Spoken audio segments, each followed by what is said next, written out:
Ang susunod na programa ay rated PG. Patnubay at gabay ng magulang ay kailangan sa mga batang manonood.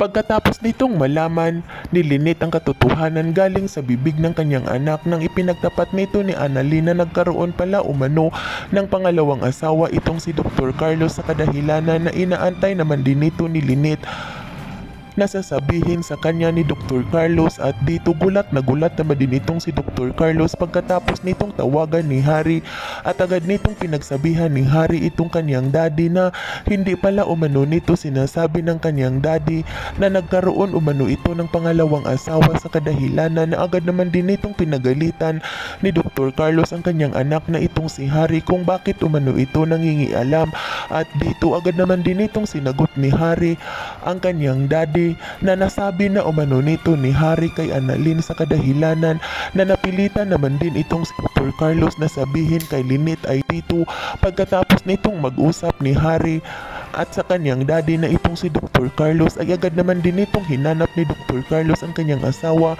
na itong si Lynette, at nang makita na nito ni Dr. Carlos at habang pinagmamasdan nito ni Dr. Carlos itong si Lynette at agad naman din itong nag-iisip itong si Dr. Carlos kung paano umano nito sasabihin ni Dr. Carlos kay Lynette ang katotohanan na hindi umano nito nasasabi ni Dr. Carlos kay Lynette, kung kaya't agad naman din itong naisipan ni Dr. Carlos kung paano nito uumpisahan, kung kaya't agad nitong nilapitan ni Dr. Carlos itong si Lynette at agad nitong niyakap ni Dr. Carlos itong si Lynette at hinalikan sa kadahilanan na lumambot naman din ang puso ni Lynette, at dito nang makuha na nito ni Dr. Carlos ang loob ng kanyang asawa ay dahan-dahan na nitong sinabihan ni Dr. Carlos itong si Lynette na mayroon umanong aaminin itong si Dr. Carlos sa kanyang asawa na matagal na umano nitong gustong sabihin sana ni Dr. Carlos kay Lynette, ngunit hindi umano nito nagagawa ni Dr. Carlos sabihin kay Lynette dahil natatakot umano itong si Dr. Carlos na baka magagalit umano itong si Lynette sa kanya.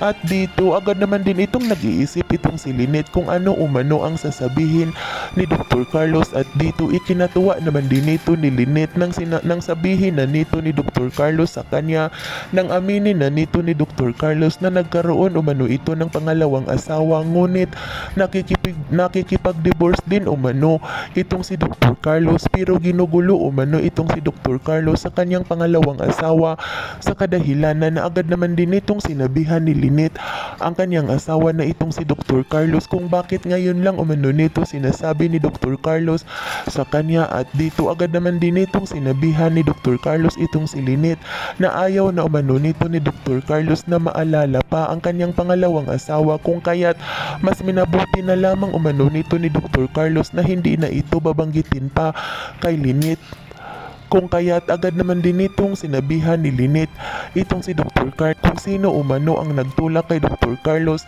na sabihin na umano nito ni Dr. Carlos sa kanya ngayon, at dito agad naman din itong sinagot ni Dr. Carlos ang kanyang asawa na ayaw na umano nitong maglihim pa ni Dr. Carlos kay Lynette, kung kaya't sinasabi na umano nito ni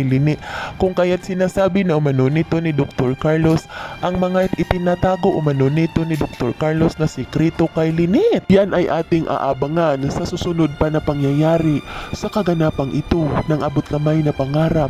Huwag mong kalimutang isubscribe at i-hit ang notification bell ng aking channel.